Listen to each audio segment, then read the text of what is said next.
Yurt FM'de Radyo Vekil.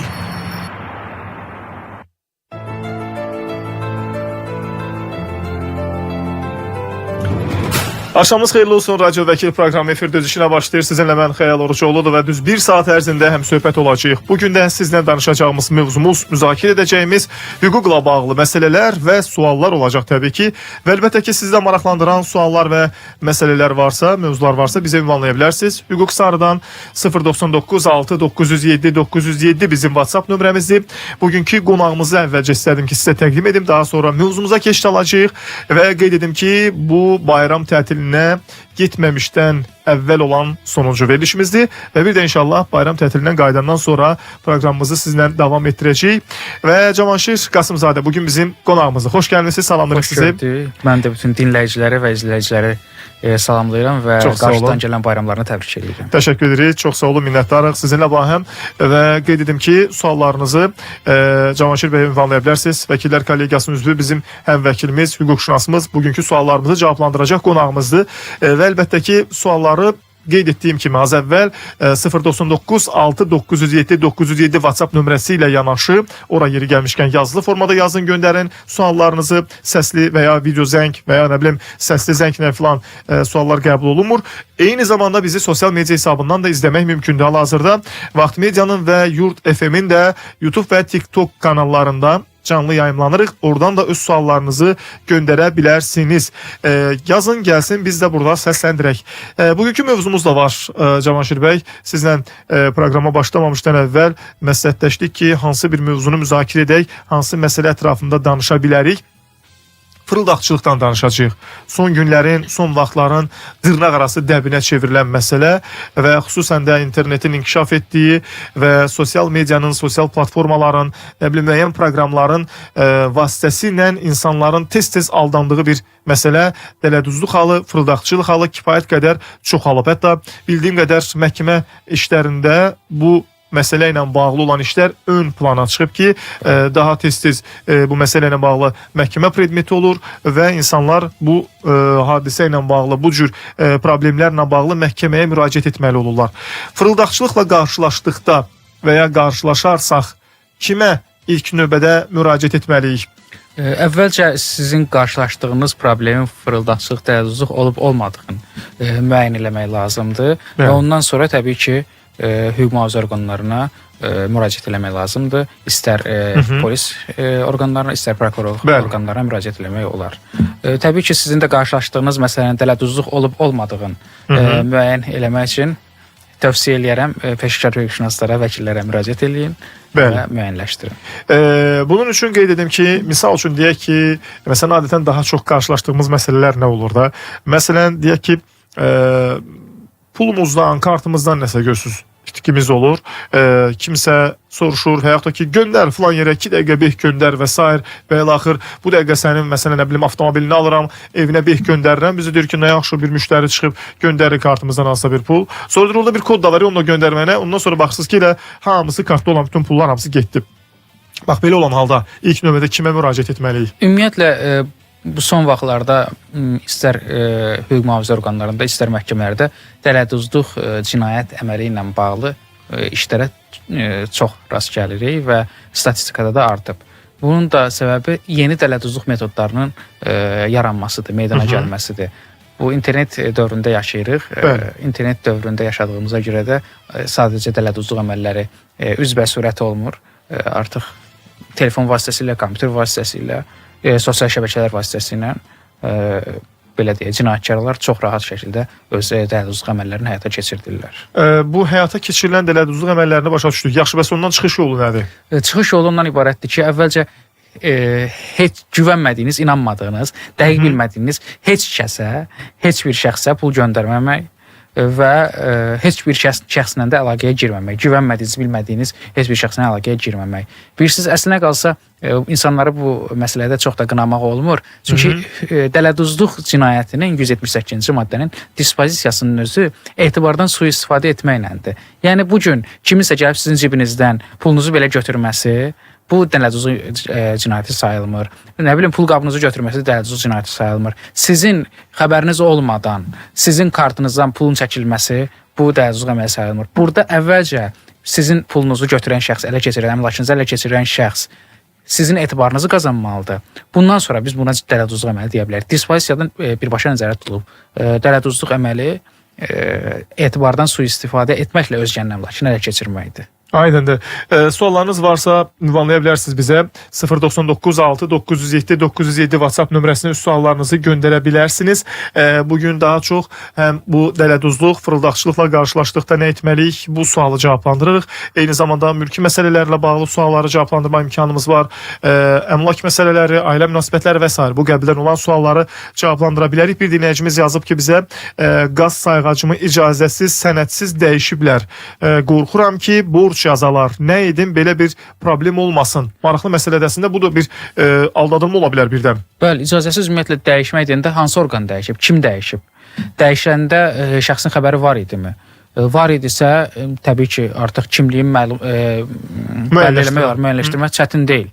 Əgər onun icazəsi olmadan hansısa qurum adı ilə kimsə gəlib dəyişdiribsə, bu ilə bağlı birbaşa Azərqaza müraciət eləsin, yerli şöbələrinə müraciət eləsin və müəyyənləşdirilsin ki, həmin bu dəyişilmə dövlət orqanı tərəfindən həyata keçirilib, yəni bunu Azərqaz tərəfindən həyata keçirilib, yoxsa yox. Aydındır. Suallarınız varsa yaza bilərsiniz. Bir sual ünvanlayıblar. Əslində sizin ixtisaslaşdığınız sahəyə uyğun bir sual deyil, amma mən səsləndirəcəm. Sadəcə olaraq belə başa düşdüm ki, birinci qrup deyir, gözdən əlilər ev növbəsindən növbəsiz mi olmalıdır? Belə bir qayda bilmirəm. Bildiyim qədər. Siz əlillərə ev növbəsinə yazılmaq məsələsi, bu tamamilə şəxsin sənədlərinə baxmaq lazımdır açığı. Ev növbəsi deyəndə insanlar bəzən qarışdırırlar. Dövlət tərəfindən normalda ev verilmir. Yəni bu ev növbəsinə yazılmaq bu şəhid ailələri, qazi ailələri əlillər. Və sair. Bəli. Bu onun 50 dərəcəsinin belə deyək, burada 50 dərəcəsinin çox olması və az olması o növbəni qabağa və arxaya düşməsi anlamına gəlmir. Anlamına gəlmir. Yəni amma sadəcə olaraq növbəyə dayana bilər. Bəli. Əlilliklə bağlı. Onsuz da bu gün əlil olmayan şəxs və qazi ailəsi deyil, şəhid ailəsi deyil, qazi deyilsə, ev növbəsinə dayana bilməz və ona ev verilmir. Belə deyim, qanunvericilikdə nəzərdə tutulmuş kateqoriya şəxslər bu növbəyə yazıla bilərlər. Təbii ki, əlilçi ev növbəsinə dura bilər, əgər qanunvericiliyin ona icazə verirsə. Təbii. Digər suallar da var. Bu arada suallarınız varsa sosial media hesabından və yaxud da ki, bizim Vaxt Medianın və Yurd FM-in YouTube və TikTok səhifələrindən və bizim nömrəmizdən, yəni 099 6 907 907 WhatsApp nömrəsindən ünvanlaya bilərsiniz. Bir maraqlı sual gəlib, deyir ki, dinləyicimiz, mən ev almışam, evin birinci sahibi evi satıb başqa şəxsə və həmin evdə kirayəçi kimi qalıblar. Eyni zamanda qeydiyyatda da olublar, qeydiyyatda da qalıblar. Mən deyir, evi alanda asan xidmətdə evin satılmağına razılıq ərizələri yazdılar ki, yəni razıyıq. Və bir ay ərzində, müddətində evdən çıxacaqları və bir ay keçdi, çıxmadılar. Məhkəməyə müraciət ediblər ki, biz evi ucuz satmışıq. Hər iki alqı-satqı müqaviləsi etibarsız sayılsın və ev qayıtsın mənə. Yəni, mən bu halda nə edə bilərəm? Vəkil qonağımızdan xahiş edirəm, bu məsələ ilə bağlı bir istiqamət verərdi bizə. Buyurun. Burada həmin evi satan şəxslər qeyd edirlər ki, yəni satan şəxslər mi qeyd edirlər ucuz satmışıq, yoxsa orada yaşayan o kirayənişinlər? O kirayənişinlər. Kirayənişinlərin ümumiyyətlə evin mülkiyyətçiləri deyil deyə, onların qiymətdə hər hansı fikir bildirməsi də düzgün deyil və bildirə də bilməzlər. Evin mülkiyyətçisi ilə, satıcı ilə alıcı arasında, mülkiyyətçi ilə alıcı arasında razılaşma ola bilər evin qiyməti ilə bağlı və buna heç kim qarışa bilməz. Evin sahibi və etibarsızlığı üçün bu heç bir əsas yoxdur. Müqavilənin etibarsızlığında etibarsızlığın şərtləri var. Burada forma məzmunu uyğun olmalıdır, tərəflərin iradə ifadəsi olmalıdır. Mən belə başa düşürəm ki, burada tərəflərin iradə ifadəsi var, forma məzmununa da riayət olunub notarial qaydada. Çünki bugün daşınmaz əmlakın alqı-satqı müqaviləsi yalnız da notarial qaydada ola bilər. Çıxarışı olmayan daşınmaz əmlakda da alqı-satqısı mümkün deyil. Yəni bugün çıxarışı olmayan hansısa torpağın tərəflər öz aralarında alqı-satqı edirlər. Bu etibarsızlıq üçün əsas ola bilər. Amma çıxarışı olan və notarial qaydada təsdiq olunmuş alqı-satqı müqaviləsi etibarsızlığı belə deyim, bu məsələdə ümumiyyətlə etibarsızlıqdan söhbət gedə bilməz.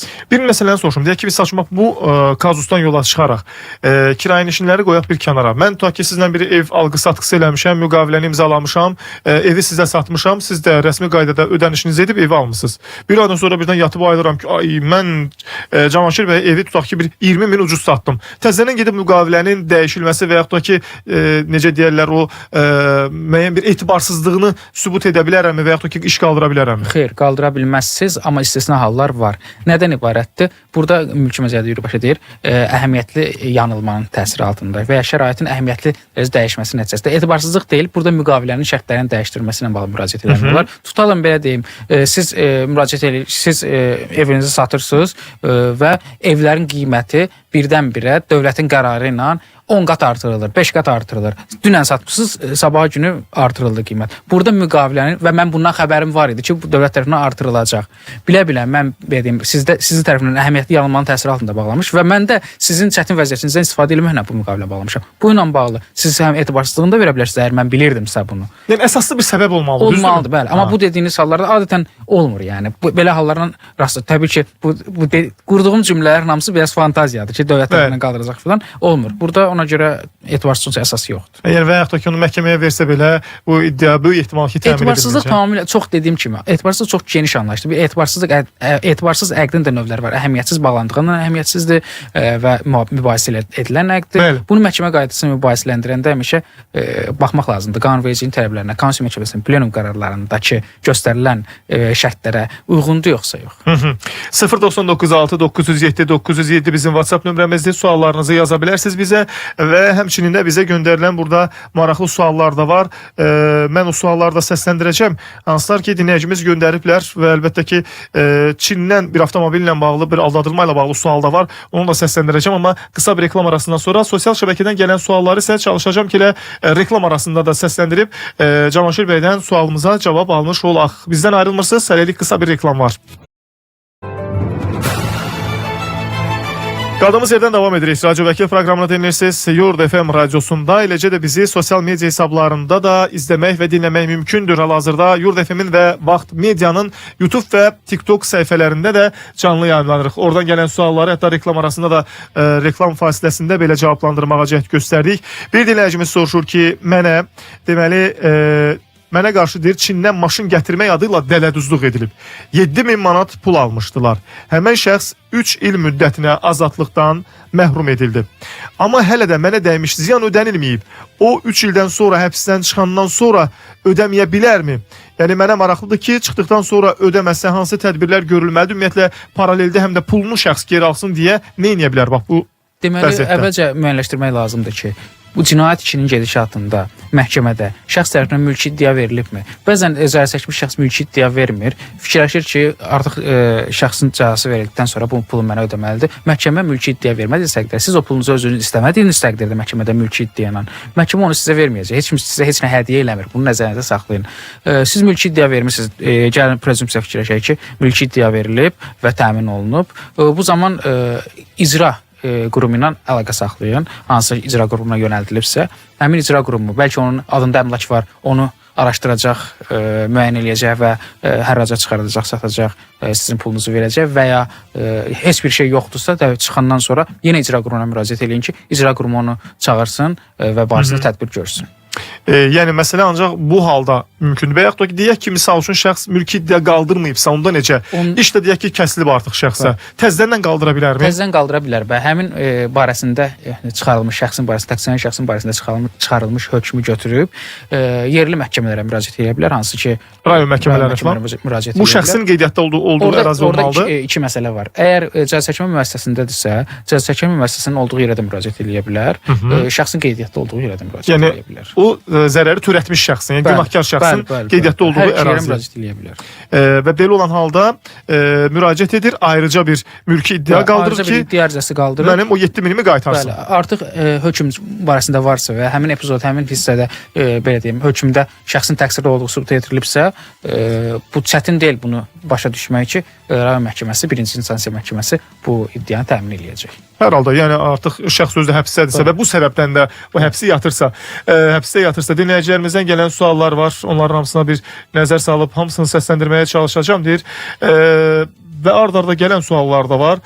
bir dinləyicimiz də yazıb ki, o az əvvəl kreditlə bağlı məsələ deyir ki, şəhid ailəsinə niyə kredit verilmir? Burada şəhid ailəsidir deyib də kredit verilməmək məsələsi ola bilməz. Ola bilməz. Əgər varsa, şikayət eləsinə birbaşa. Belə deyim, bankların ümumiyyətlə hərəkətlərinə Mərkəz Bankı da şikayət eləmək olar. Bankların üzərinə öhdəlik qoyulması ilə bağlı iddia ərizəsi ilə, yəni mülki qaydada məhkəməyə müraciət eləmək olar. Tamamilə ziddir. Əgər bu əsaslandırsa, əgər bu əsaslandırsa, bu adama bu əsası göstərirlərsə, burada yenə gəlib bayaq dediyimə gəlib çıxırıq. Mən deyirəm yazılı surətdə müraciət eləyin. Ola bilər ki, doğrudan bu banka gedir.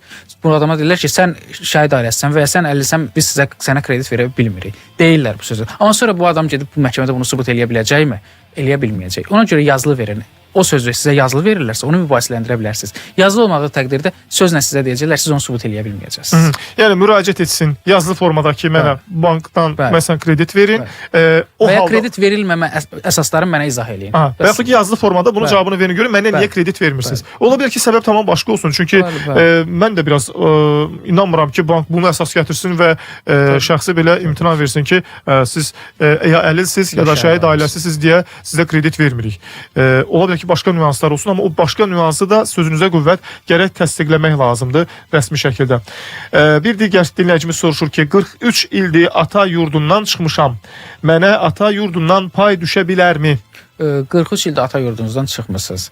Ata yurd, gəlin hər şey yenə prezumpsiyana fikirləşək. Suallar çünki tam dəqiqən yaza bilməzlər, normaldır. Ümumi belə deyək, ata yurdunuzun çıxarışı var belə düşünürük və 43 ildə oradan çıxmısınız. Orada yaşayanlar kimlərdilər?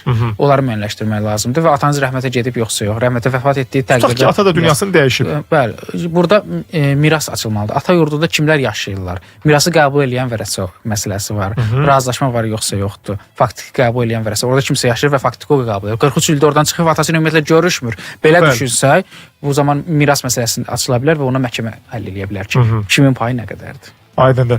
099 907 907 WhatsApp nömrəsinə gələn suallarımız da var. Bu nömrəyə siz də suallarınızı yazıb göndərə bilərsiniz. Eləcə də sosial media hesabından Vaxt Medianın və Yurd FM-in hazırda YouTube və TikTok səhifələrindən canlı yayımlanırıq. Oradan da suallarınızı göndərin və biz də burada səsləndirək. Deyir ki, 2014-cü ildən işləyirəm, amma sosial portalda 2018-ci ildən əmək müqaviləm görünmür. Nə edə bilərəm? 2014-cü ildə işləyirsiniz. Belə deyək, böyük ehtimalla mən elə düşünürəm ki, əmək müqaviləsi bağlanılıb 2018-ci ilə qədər 4 illik müddətindən bağlanılıb. 2018-dən sonra artırılma olmayıb. Yəni daha doğrusu müqavilənin tarixini dəyişdirilməyib portalda. Amma siz bu müqavilənin əmək məcəlləsində birbaşa göstərir ki, əgər müqaviləyə iki tərəfdən biri xitam verməyibsə, müqavilə olduğu kimi davam edir. Sizin müqaviləniz hələ də 4 illik qüvvədədir 2018-dən sonra. 2018-dən sonra 2022-yə qədər 4 il keçib, əgər 4 illik bağlanırsa, elə düşünən ki, 2014-də bağlanıb 2018-ə qədər, deməli 4 ildir. 4 illik müqavilə bağlanıb. 2022-dən bu tərəfdə də 4 illik bağlanıb. Bu, belə deyəm, tamamilə kargüzarlıq qaydaları ilə bağlı bir şeydir. Həmin işlədiyiniz qurum, şirkətdir və ya bir qurum bunu kargüzarlıq qaydasında sistemə daxil eləməyibsə, bu sizin əmək müqaviləniz olmadığı anlamına gəlmir.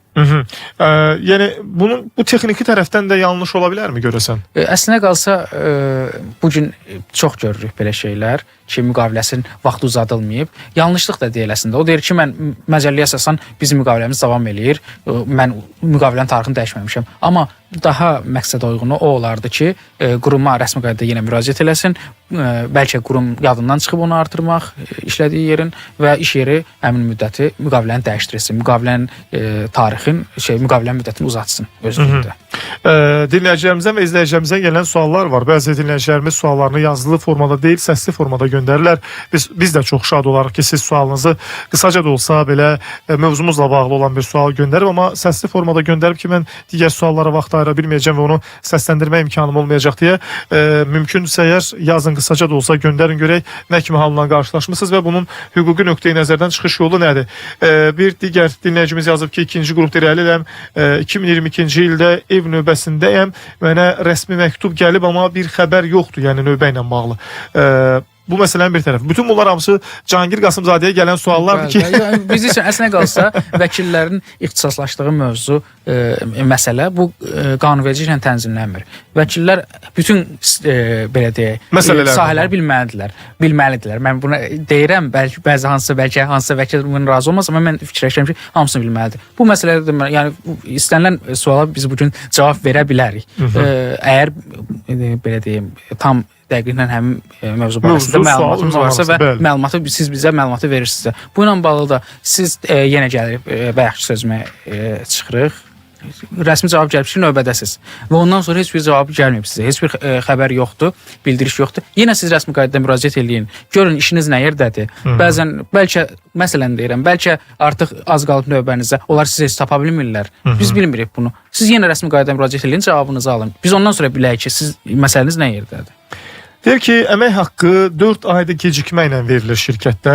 Mən deyir, şirkəti məhkəməyə verib əlavə gəlir əldə edə bilərəm, yəni kompensasiya kimi. 4 ay gecikməklə verilir. Bəli, kompensasiya ilə bağlı müraciət eləmək olar və həmin burada kompensasiyanın məbləği müəyyənləməklə bağlı bir neçə belə deyək, əsas götürməliyik. Həmin məbləği tutalım, mən banka qoysaydım, siz mənə verəcəyiniz banka, nə qədər gəlir əldə edə bilərdim? Sübut olmalıdır ki, sən nə qədər gəlir əldə edə bilərsən. Və mənəvi zərər qismində qoyulur. 4 ayda maaşım yoxdur, mən evdə dərin istirab çəkirəm, əzab çəkirəm. Orada açığı biraz qanunvericilikdə boşluq var. Qanunvericilikdə və məhkəmə qərarlarında boşluq var, sizə deyim hətta. Deyir ki, mənəvi zərər belə olsa, bunu siz sübut eləməlisiniz. Mənəvi zərəri sübut eləmək çox çətindir. Yəni mən getməliyəm ki, həqiqətən həkimə, həkim verməlidir ki, mənim əsəb sistemim sırf buna görə korlanıb, onu da müəyyənləmək mümkün deyil. Amma adi sadə bu dələduzluq məsələsində deyirəm. Dələduzluqla üzləşmişəm və mənim uzun müddət pulum əlimdən gedib. Mənim mənəvi istirab çəkdiyimi başa düşmək çətin deyil. Bunu mütləq mən gedib həkim rəyi ilə sübut eləməli deyiləm. Bu qədər pulum gedibsə, təbii ki, mən mənəvi istirab çəkəcəm. Ona uyğun mən elə düşünürəm ki, məhkəmələr nəzərə alıb kompensiya məbləği müəyyənləməlidirlər. Hər halda. Bir digər sual da var. Bugünkü həm də mövzumuza uyğun bir sualdır. Dinləyicimiz soruşur ki, deyir ki, deməli 7.000 manatlıq ehtiyat hissəsi alan şəxs deməli alıb və yaxud da ki, bu qədər vəsaiti götürüb. Digərkində deyir, zənglərə cavab vermir, ehtiyat hissəsi satılmış və yaxud da ki, bu 7.000 manatı, sadəcə sualı tam mən anlamadım. Mazamdan 7.000 manatlıq ehtiyat hissələri aparan şəxs pulu vermir, bax beləcə də yazıb, zəngilərə cavab vermir, polisə vermək olarmı, etibarından sui-istifadə edib.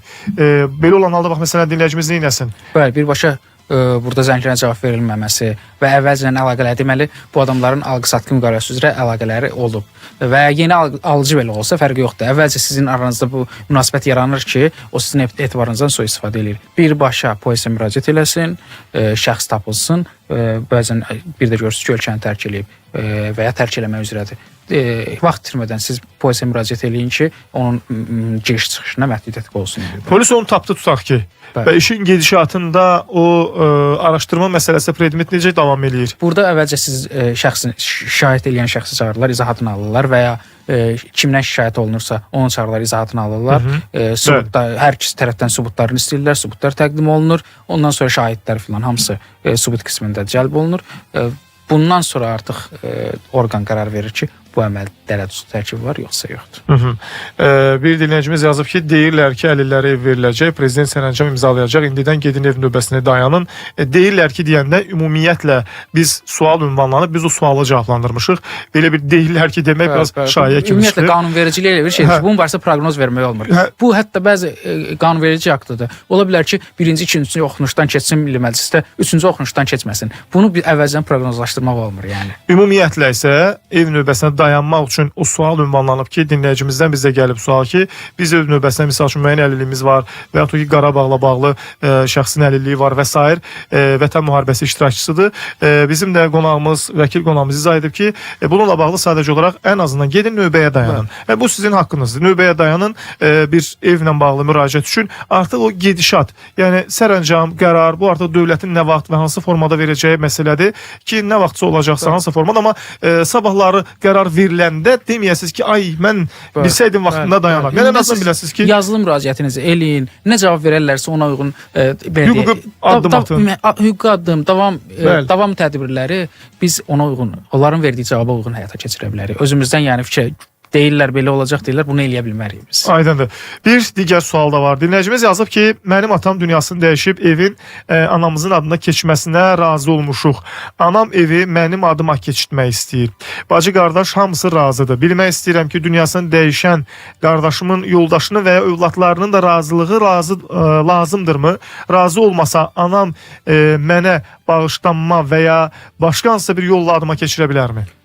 Deməli, burada diqqət eləməli olduğumuz məqam nədir? Sizin rəhmətə getmiş qardaşınız, vəfat etmiş qardaşınız belə deyək, valideyninizdən əvvəlmi rəhmətə gedib? Atanızdan əvvəlmi rəhmətə gedib? Yoxsa sonra mı rəhmətə gedib? Əvvəl getsə necədir, sonra getsə necədir? Belə deyək, əvvəl rəhmətə getdiyi təqdirdə mülki məcəllələrdə qeyd olunur ki, miras belə deyək, qanuni vərəsə miras açılan zaman sağ olan vərəsələrdən olur. Bu zaman deməli həmin şəxs həmin vaxt sağ deyildi və vərəsə ola bilməz. Amma mülki məcəllənin digər maddəsi təzən ziddiyyət var arasında. Orada da icazə verir vərəsə olmasına, icazə verir sadəcə. O ilə bağlı belə deyək, yenə məhkəməyə müraciət etməli olacaqsınız. Onsuz da bu miras əmlakı müəyyən daha doğrusu bağışlamanın daha doğrusu qeydiyyata alınması ilə bağlı necə? Qarşı tərəf əgər notarius bundan imtina versə, notariusun hərəkətsizliyinə və hərəkətsizliyinə şikayət edə bilərsiniz. Bütün prosedurlar keçirsiniz. Tutalım məsələn, məhkəmə gəldi, məhkəmə deyir ki, bəli, onların icazəsi lazımdır. Onda nə edirsiniz? Müəyyənləşdirirsiniz onun payını kompensasiya olaraq. Onun payını verirsiniz ona.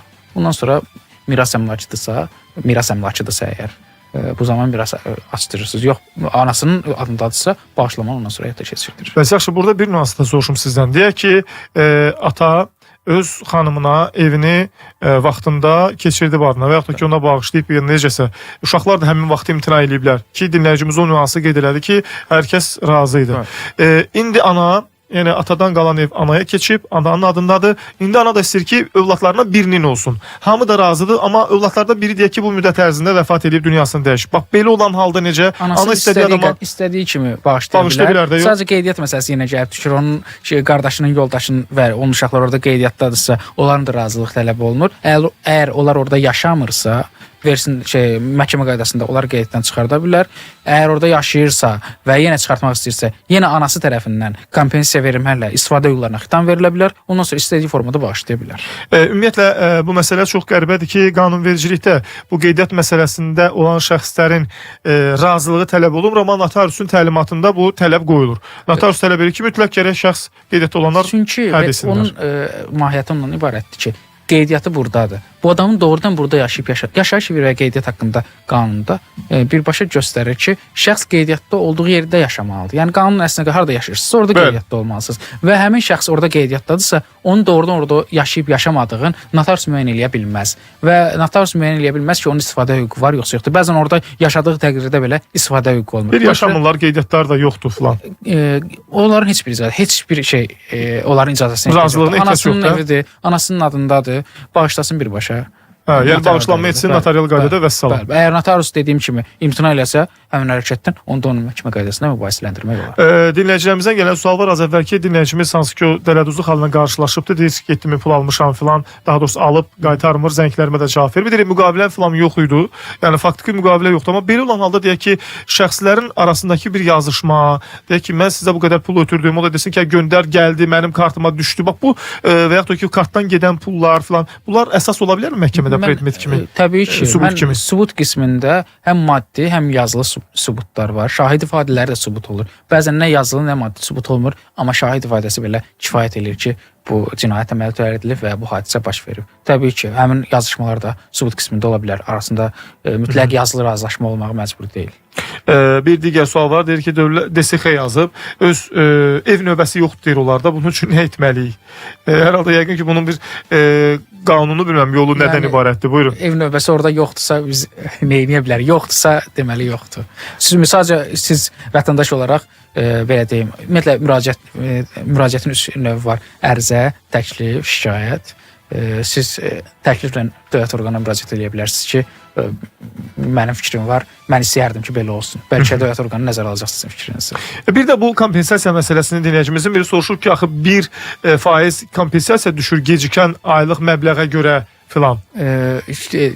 əmək haqqına görə yəqin soruşur, Bəli. əmək haqqına görə. Bəli, o da əmək müqaviləsinin aranızdakı əmək müqaviləsində də qeyd olunmalıdır. Qeyd olmadığı təqdirdə biz əmək məcəlləsinə baxırıq. Bəlkə müqavilənizdə 1% qeyd olunmayıb, 10% qeyd olunub, bəlkə 20% qeyd olunub. Biz o əmək müqavilənizi görməliyik. Aha. Və yaxud da qeyd olunmasa belə Olmasa onda əmək məcəlləsində nəzərdə tutulubmu? Bəli, onda əmək məcəlləsinin müddəaları tətbiq olunur. Aydındır. Dinləyicilərimizdən gələn sualları cavablandırmağa çalışırıq, amma sualınızı yazılı formada yazın, göndərin. Mən bilməm, burada deyirəm, amma dinləyicimiz xoş gəlir. Mənim sualım qaldı. Siz sualınızı səsli formada göndərmişsiniz. Ona görə də mən sualı səsləndirmə imkanım yoxdur deyə o sualı da burada səsləndirməm. Varsa suallarınız yazın 099 6 907 907 bizim WhatsApp nömrəmizdir və mənə şəxsi yazılan suallar da bir xeyli çoxdur. Hansı ki gəlib göndəriblər dinləyicilərimiz, nömrələrimizi müəyyən formalarda əldə ediblər. Ya məsələn bizim Reels və Shorts videolarımızdan görüblər. Oradan öz suallarını ünvanlayıblar. Deməli, yer gəlmişkən sizin də suallarınız varsa yazın 099 6 907 907 WhatsApp nömrəsində suallarınızı gözləyir. Yenə əlilliklə ilə bağlı sual ünvanlayıb dinləyicimiz ki, 3-cü qrupam ev növbəsinə yazılsam mənə düşə bilərmi? Biz sadəcə olaraq növbəyə durmağınızda bir problem yoxdur. Bunu dura bilərsiniz, amma indi hansı formada, nə vaxt və yaxud da ki, necə olacaq, bunu artıq onların cavabını biz indidən də təxmin edə bilmərik. Digər suallar da var. Deyir 2 il bundan qabaq, 2 il bundan qabaq deyir, icra hakimiyyətinə müraciət etmişdim. Dedilər ki, 3-cü qrupa düşmür, hara müraciət edin belə olan halda evlə bağlı yenə soruşur. Aha, buyurun. Əgər qanunvericilikdə 3-cü qrupa əllə ev verilməsi nəzərdə tutulmuşsa, icra hakimiyyəti təbii ki, buna uyğun cavab verəcək. Siz əgər qanunvericilik nəzərdə tutulmuş olsaydı, o da icra hakimiyyətinin həmin cavabından siz məhkəmə qaydasında şikayət edə bilərdiniz. Amma 3-cü əllə ev verilməsi məsələsi nəzərdə tutulmayıb. Suallarınız varsa yaza bilərsiniz. 099 6 907 907 bizim WhatsApp nömrəmizdir. Elə yenə suallar necəsə məhz bu səpkidə, bu istiqamətdə gəlir. Biz dələduzluqla bağlı əsas məsələ olaraq bugün mövzu olaraq müraciət, daha doğrusu mövzu olaraq müzakirə etdik və edirik də. Hal-hazırda sizin də suallarınız varsa bu səpkidə ünvanlaya bilərsiniz. Bir dinləyicimiz maraqlı bir sual ünvanlayıb. Tikinti normalarına uyğun bir sual ünvanlayıb ki, ara məsafəsi saxlanılmadan FHŞ-nin normativ sənədlərində, yəni yanğından mühafizə və s. tələblərinə uyğun olmayan, qonşuluğun razılığı olmadan tikilən fərdi yaşayış evinə çıxarış verilə bilərmi? Yəni müəyyən ev tikilib, amma ara məsafəsi falan o qaydalar uyğun formada tənzimlənib. Buyurun. Artıq ev tikilib və torpaq belə deyək, yenə prezumpsiya irəli sürür ki, bəli, torpağın çıxarışı var və torpağın çıxarışı əsasında ev tikib.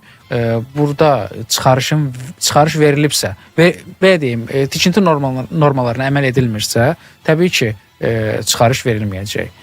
Bəzən biz görürük, bugün rastlaşırıq ki, tikinti normalarına, bu ara məsafə məsələsinə əməl edilmir, amma yenə də burada çıxarış verilib hansısa qaydada. Hansı qayda deyəndə dövlət orqanı belə qənaət gəlir ki, vermiyorlar, amma faktiki tikinti normalarına uyğun deyil. Bu ilə bağlı siz qarşı tərəfin üzərinə öhdəlik qoya bilərsiniz ki, tikinti normalarına uyğunlaşdırılsın ev. Bu ilə bağlı məhkəmə müraciət edə bilərsiniz. Deyir ki, əskərlik müddətim Ədliyyə Nazirliyində olub, 10 il xüsusi dövlət mühafizə xidmətində işləmişəm, 10 ildə Azərbaycan ordusunda xidmət edirəm. Mənə ev növbəsinə düşə bilərəmmi? Ən azından müraciət edə bilər. Müraciət edə bilərsiniz. Müraciət edə bilərsiniz. Deyirəm də, sualların hamısı ev növbəsi ilə bağlı. Mən belə başa düşürəm ki, Azərbaycanda çox ciddi bir məsələdir. Nəinki başa düşmək, hətta bunu ümumilikdə bugün evlərin qiymətinə də nəzər salsaq, bugün evlə bağlı olan müəyyən məsələləri də nəzər salsaq və mübahisələrin də predmetinə nəzər salsaq, görərik ki, evlər çox ciddi bir mübahisə məsələsinə çevrilib. Elə bugünkü mövzumuz dələduzluq məsələsi də əslində qalsa bu biz MMC-lərə və MTK-lara ev tikintisinə məşğul olan şirkətlərdə biz elə çox rastlaşırıq. Yəni belə deyim, ən çox zərər çəkən şəxs olan cinayət işləri bu MTK-lar və ev tikintisinə məşğul olan MMC-lərin işləridir və orada da ev problemi var deyə insanlar durmadan müraciətə ev almaq istəyirlər və ucuz qiymətə ev almaq istəyirlər. Orada bir evi 5 adama satırlar, 10 adama satırlar. Məndə icraatında bir cinayət işi var. Orada sizə deyim, bir binanın yerinə 3 bina satılıb o dərəcə. bina satılır. Bir binanın yerinə o yəni hər mənzildə o Ev qədər yox. çox adamlara satıblar ki, yəni artıq bir binanın əvəzinə 3 bina satılıb yəni. Yəni ta ki bir binada məsələn 10 Hər mənzil var mənzilə 3 imişsə, adama, hər adam mənzil demək olar ki 3 adama satılır. Yəni elə mənzil var, ikisini eləsi var, 5-nə satıblar amma belə olanda nə baş verəcək? Bu şəxslər, bu yazıq cəmaət bu qədər ətə-ətə pul verib alıblar onu, öz fikirlərincə alıblar. Onda necə olacaq? Onun pulunu kim qaytaracaq? Siz çox belə deyək, üzüntülü vəziyyətdir, çox pis vəziyyətdir ki, burada cinayətkarlar məsuliyyətə cəlb olunurlar. 5-3 ildən beri yaxa qutarıb gedirlər amma təəssüf ki. Lap belə 10 il qalsın, 20 il qalsın. Yəni pulunu qaytarmayacaqsa sirgəsin ömrü qalsın. Pulu heç kimdən ala bilmir vətəndaşlar. Pul batır çıxır gedir. Bax, burada bir ciddi bir boşluğumuz varmı, yoxmu? Siz bir hüquqşünas olaraq. Ki, biz qanunvericilikdəki boşluq deyil əslində qalsa. Qanunvericiliyi praktikaya çevirəndəki tətbiqində problem. Nədir məsələ? Qanunvericilikdə qabaqcadan qeydiyyat deyə bir şey var mülki məcəllədə. Bu aparıb reyestrdə əvvəlcədən bu binaları tikiləcək binanın qabaqcadan qeydiyyat elətdirmək olar. Portal bir ara söhbət getdi, portal yaradılacaq ki, artıq sən ev almısansa, bilirsən ki, bu evi sən almısan, başqası o ev almaq istəyəndə girəcək həmin portala, baxacaq ki, bu ev satılıb yoxsa yox. Bu formada yaradılmalıdır. Amma o sistemi tam yaratmadılar. Halbuki bugünkü vəziyyətdə çətin deyil onu yaratmaq. Buna görə də vətəndaşlar çətin özləşir. Məsələn, bu günlərim çox üzr istəyirəm, mən sözünüzdə qüvvət. Məsəl üçün dövlət tərəfindən bir proqram yaradıla bilər ki, məsələn, sözünüzdə qüvvət. Hardasa bir bina tikiləcək, bu binanı X bir MTK tikir. Həmin MTK da misal üçün burada 10 mənzil tikəcək. Bunu falan yerlər var, hansı ki təsdiqlənmiş layihələrdir və o da portalda, ümumi portalda görünsün ki, ta ki bugün falan mənzili falan adama satdı, filan kəs bu mənzili aldı, artıq siz demiş, deaktiv oldu. Və bunu rahatlıqla etmək olar. Amma bugün maraqlıdır ki, ya bu boyda bina tikilir, bir də baxırsınız ki, ümumiyyətlə heç binanın sənədi yoxmuş. Hansı ki, amma adi vətəndaş gedib bir dənə yer qazanda kimsə gəlir onun başının üstündə ki, burada yer qazmısan, sən də görüm onu nəyə qazmısan onu. O bina necə tikildi və ya kimin icazəsindən tikildi, necə icazə verildi, kim icazə verildi, bax, bu özü bir ciddi problemdir. Aydın məsələdir ki, burada çox ciddi bir boşluqlar var. Mən hansı konsertə bilet alıram, girib belə deyək, yerlərə baxıram. Yerlərin hansının olub olmadığını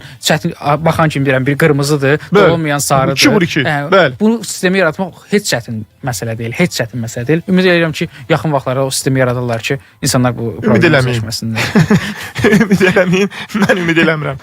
Deyir ki, ev alqı-satqı müqaviləsinin proseduru necədir? Belə hər halda mən sualı qəbul etdim. Buyurun. Ev alqı-satqısının proseduru bayaq da qeyd etdiyim kimi daşınmaz əmlakın alqı-satqısı mütləq notarial qaydada olmalıdır və notarial qaydada da ancaq çıxarışı olan belə deyək, mənzillər satılırlar.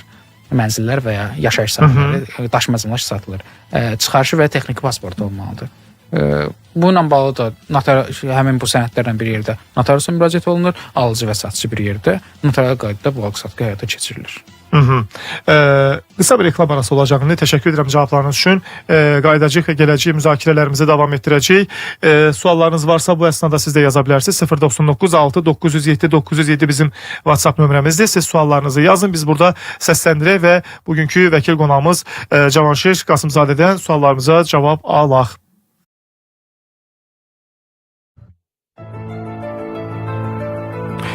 Qaldığımız yerdən davam edirik. Çox az bir vaxtımız qalıb, amma istəyirik ki, bu əsnada belə suallara cavab verək. Bir dinləyicimiz səsli mesaj göndərib bizə. Biz reklam arasında onun səsini nəhayət ki, dinləyə bildik. Mən ona görə deyirəm ki, səsli mesaj yox, yazılı formada göndərin ki, bizim onu dinləmə imkanımız daha rahat olsun. Amma yaxşı ki, dinləyə bildik. Çox maraqlı bir mövzuya da toxunub. Sual bundan ibarətdir ki, deyək ki, deyir, mən bugün bir ev almışam və evi deyək ki, məsələn, təmir etmişəm, artıq sənədlə, çıxarışla bir ətək pul verib ev almışam. 3 ildən sonra biri gəlir deyir ki, mən səndən qabaq almışam. Məsələn, 4 il mən qabaq almışam evi. Yəni, tutaq ki, sizin aldığınız müddətdən 1 ildə əvvəl şəxs deyək ki, bu evi alıbmış. Onun adında belə dəmir boyda, qapı boyda bir çıxarış var. Və deyir, belə olan halda mən niyə deyir problem yaşamalıyam? Mən hardan bilim ki, adamın bundan qabaq ev başqasına satılıbmış və s. Və yaxud da ki, o da evə bir ətək pul verib, mən də bir ətək pul vermişəm. Yəni, 2-3 adama fərqli vaxtlarda satılıb. Yəni, mənim burada günahım nədir və yaxud da ki, burada çıxış yolu nədir?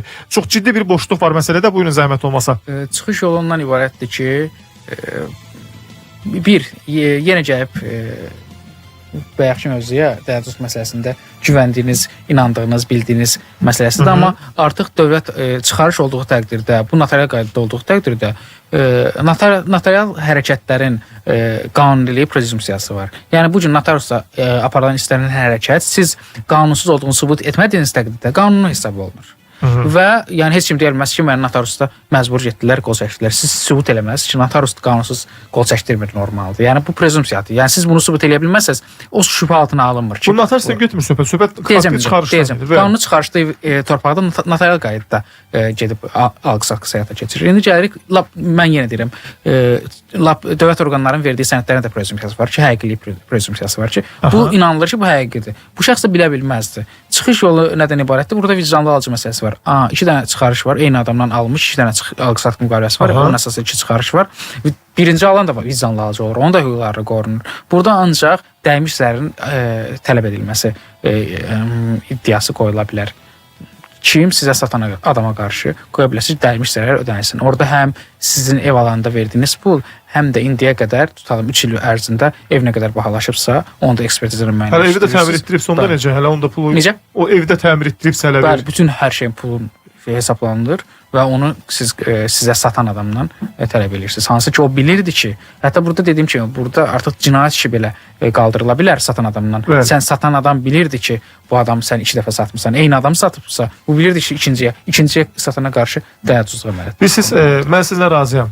Bu dediyiniz sözlər hamısı qulağa xoş gəlir və düşünürsən ki, keşke belə olardı. Amma işin faktiki halı həm də ondan ibarətdir ki, tutaq ki, misal üçün bir MTK-da işləyən hansı bir o 5 dənə adama satan o dələduzu tutub gətirdi məhkəməyə, polis gətirdi çıxartdı hakim qarşısına. Deyəcək ki, gəl atar məni tut. Heç nəyim yoxdur. Adımda da heç nə yoxdur. Bu MTK ilə bu məsələ tamamilə bir-birindən fərqlidir. Burada ev alıb bir çıxarışdı. MTK-larda çıxarış olmur. Yox, elə yox. Bu şəxs də evi kimdənsə alıb da, yəni o birinci alan şəxs də, ikinci alan şəxs də tutaq ki, bunu bir tikinti şirkətindən alıb. Yəni o tutaq ki, o şəxs də getdi şikayətçi oldu, mən də şikayətçi oldum, siz də 3-4 nəfər hamımız getdi şikayətçi oldu. Bu da gəldi ki, hə, mən eləmişəm, yaxşı eləmişəm, buyurun tutun. 1 milyon, 2 milyon atmışam kiməsə, yəni dələduzluq eləmişəm. İndi nə edeyim? Yoxdur pulum. Vur öldür. Məhkəmə deyəcək, 5 il sal içəri, məsələn, adam həbs elə. Bilirsiniz, demək istədim və siz də bundan razısınız böyük ihtimal ki, işin faktikal ondan ibarətdir ki, adamlar aldanmış olurlar və aldandıqları və zərər çəkdikləri o vəsaiti alacaqları bir şəxs olmur. Adam girir içəri, adında heç nə yoxdur və siz o pulu ondan geri ala bilmirsiniz. Onda mən sizə çox maraqlı bir şey deyim. Bəli, bu dediklərimiz heç ədalətli deyil. Amma dövlətin yekunda məhkəmənin verdiyi qərar bu formada ədalətli olmağa məcbur deyil. Hətta sizə qəribə gələcək, bu hüquq fəlsəfəsinə gedib çıxır. Hətta ədalətli olmamalıdır. Niyə? Dövlət bugün həmin şəxslərin öz-özünə sığorta fondunu həyata keçirdir və aktivləşdirir hər şeyi, adamların pullarını geri qaytarır, eləyə bilər. Yəni dövlətin o gücü var ki, bu zərərçəkənlərin pullarını geri qaytarır. Belə olanda sizin də, mənim də artıq inanmız var ki, bizə qarşı nə olunsa, dövlət onsuz da qarşılayacaq. Biz artıq hər bir işə gedəcək, hər bir formada hər kəsə inanmağa başlayacaq ki, onsuz da pulun qaytarılır da. Əslində qalsa bunun məntiqi ondan ibarətdir ki, bəli, bir şəxsə qarşı orada ədalət olur. O da ki, evi birinci alana qarşı. O bir şəxslər pul tələb olunur və onu adam qaytara bilmir, gedir içəri. Dövlət bunu kompensasiya eləyə bilməz. İstəsə eləyər, amma eləmir. Niyə? Mən bunu görürük. Biz çəkinirik artıq. Dələduzluq qurbanı olmaqdan çəkinəcəyik. Axı mən bilmirəm, mən dələduzluq qurbanı olmuşam. Onu gəlib oraya çıxırıq ki, hər şeydə bugün ev alırsınızsa, bugün MTK-dan ev almaq yerinə gedib çıxarışda ev almağa üstün tutursunuz. Başlayırsınız belə eləməyə. Artıq gəlib indi çıxarışda məsələsinə gəlib çıxır. Yenə artıq siz artıq ev alanda bir 5 dəfə 10 dəfə fikirləşməyə məcbur olursunuz. Bilirsiniz, bütün məsələlərdə siz qeyd elədiniz müəyyən bir məsələ. Mənim birisi vətəndaş olaraq, deyək ki, bir jurnalist olaraq razılaşmadığım məsələ həm də ondan ibarətdir ki, mənə görə məsələn dövlətin əsas prinsipi həm də bir ədalətin üzərində qurulmaq məsələsidir. Bu həm də məhkəmə sistemində də belə olmalı və yaxud da ki, digər məsələlərdə də. Razıyam sizdən. Məsələn, dövlət hamısını durub qarşılaya bilməz. Məsələn, bir MTK 5 dənə adama ev satıbsa, dövlət onun hamısını qarşılamaq bir öhdəliyi yoxdur. Amma o şəxsin cəzalanmasının bir mexanizmi olmalıdır ki, biz onun hansı bir formada, bilmirəm, indi adında mı olan, yaxınında mı olan, ətrafında mı olan, oğlunun mu, qızının mı adında olan nəyisə tutub əlindən alaq kağılı başına gəlsin ki, kimisi aldatmaq olmaz və yaxud da bir evi 5 adama satmaq olmaz. Ən inkişaf eləmiş, dünyanın ən inkişaf eləmiş ölkələrində də dələduzluq hadisələri baş verir. Ən inkişaf eləmiş ölkələrində də məhkəmə qərar verəndə narazı qalan çox tərəf olur və bunu qarşılamaq mümkün deyil. mən həmişə cinayət nə qədər ki biz cinayətlə nə qədər mübarizə apardıqca, dələduzlarla nə qədər mübarizə apardıqca, onlar dələduzluq eləməyin başqa yollarını tapırlar. Misal olaraq göstərəməmişəm, mən Meksikada 80-ci 70-ci illərdə bu narkotiklə ciddi mübarizə getdi dövlət səviyyəsində. Bəli. Və bu əslində qalsa Meksikada narkomafiyanın bu qədər inkişaf etməsinə səbəb həmin o ciddi mübarizə oldu. Artıq narkomafiya hörümçək kimi tor salmağa başladı. Əlaqələr qurmağa başladı. Başqa yolu yox idi. Cinayətlə nə qədər güclü mübarizə aparıldıqda o daha çox yayılmağa başlayır. Ona görə cinayəti tamamilə aradan qaldırmaq mümkün deyil. Onu nəzarətdə saxlamaq mümkündür. Digər suallar da var. Dinləyicilərimizdən gələn suallar da var. Hansılar ki, onlarda bir səsləndirir. Deyir ki, vərəsələr arasında miras bölgüsünə notariusun səlahiyyəti varmı? Yəni, vərəsələr arasında mirasın bölgüsünü notarius apara bilirmi? Bəli, notarial qaydada olmalıdır. Aranızda razılaşma varsa, geriksiz notarial qaydada bölgü həyata keçirilir. Məhkəmədə deyir, boşanma barışıq oldu. 6 aydır gedirdi. Mediasiyaya müraciət olsa, keçən 6 ay hesablanacaq. Bir də zəhmət olmasa təkrar edeyim. Məhkəmədə deyir, boşanma barışıq oldu. Belə başa düşün, proses boşanma prosesi ilə barışıq əldə olunur. 6 aydır deyir, məhkəmə prosesi gedirdi. Mediasiyaya müraciət olsa, keçən 6 ay hesablanacaq. Mediasiyaya nəyə görə müraciət edir? Barışıq məhkəmədə olsa təkrar mediasiyaya müraciət edir. Ehtiyac yoxdur, amma. Ehtiyac yoxdur mediasiyaya. Bilməm indi, bəlkə də ödənişi plan nəzərdə tutur, bilməm indi. Yəni, tam olaraq bu sualda mediasiya məhkəmədən əvvəlki mübahisənin həlli qaydasıdır. Artıq məhkəmədə bu mübahisə hansısa qaydada həll olunsa, təkrar mediasiyaya müraciət etməyə ehtiyac yoxdur. Bir maraqlı sual da var, amma bilməm indi bu sualın cavablandırmaqla bağlı məsələmiz nə yerdə? Deyir ki, oğlum dövlət imtahanından kəsilib, hərbi xidmətdədir və onu hərbi hissədən tələbə məzuniyyətinə buraxa bilərlərmi təkrar imtahanını vermək üçün? Artıq hərbi hissəyə gedibsə, xeyr. Yəni, məhz bu səbəbdən geri buraxması... Xeyr. Tələbə məzuniyyətinə buraxılması ilə bağlı bir qanunverici nəzərdə tutulub. Bu adam qiyabı oxuyur, tələbə. Necə işdə, belə deyək, təhsil hüququ ilə bağlı məzuniyyətdir. Bu da eyni qaydada həyata keçirilir. Amma heç bir yerdə oxumursa imtahana görə xeyr. İnternet puluna görədir, müharibə veteranına güzəşt varmı? Hansısa provayderin özü bunu daxili qaydasında tətbiq eləyirsə var, amma yoxsa yox. Belə, yəni qanunvericilikdə nəzərdə tutulmuyor. Təşəkkür ederiz sizə. Çox sağ olun. Cavanşir bəy, gəldi, suallarımızı cavablandırdınız. Biz də bütün suallara cavab verməyə çalışdıq. Və bir digər sualımız da vardı, amma bilməm indi bu pensiyanın təyini ilə bağlı idi deyə mən oxumaq istəmədim, amma dinləyicimizin könlü qalmasın deyə istəyirəm səsləndirib, buna da yekunlaşdıraq. Deyir ki, oğlum anadan gəlmə böyrək çatışmazlığı olub, bir böyrəyi demək olar ki, sıfırda fəaliyyət yoxdur, sol böyrək isə genişlənmə var və CD kanalı yırtığı var orada, o da deyir əməliyyat olub. 3 il əvvəl pensiya alırdı, sonra kəsdilər. Dedilər ki, keratin güya azdır, düşmür pensiya. Belə olan halda nə etmək olar? Bir də müraciət eləsin, narazı qaldığı təqdirdə məhkəmə müraciət eləsin, həmin imtina cavabından məhkəmə qaydasında təzyiq eksperti təyin olunacaq. Əgər düşürsə, məhkəmə tərəfindən öhdəlik qoyulacaq ki, şəxsə 50 dərəcəsi verilsin və pensiya təyin olunsun. Çox sağ olun, təşəkkür edirik. Gəldiniz, suallarımızı cavablandırdınız. Cavanşir Qasımzadə bugün bizim qonağımız idi. Sizin və bizim suallarımızı cavablandırdı. Yekunlaşdırırıq. Radiodakı proqramı dinləyirdiniz. Bir də ayın 30-unda burada olacağıq. Biz də bayram tətilinə ayrılırıq. Bayramlarınız mübarək olsun. Hər birinizə gözəl bayram keçirtməyi və bayram ovqatında yaşamağı arzulayırıq. Sizinlə mən Xəyal Orucoğlu'ydu. Vəkil qonağımız qeyd etdiyim kimi Cavanşir Qasımzadədir. Bugünlük bu qədər. Eşidilmək ümidi ilə hələlik.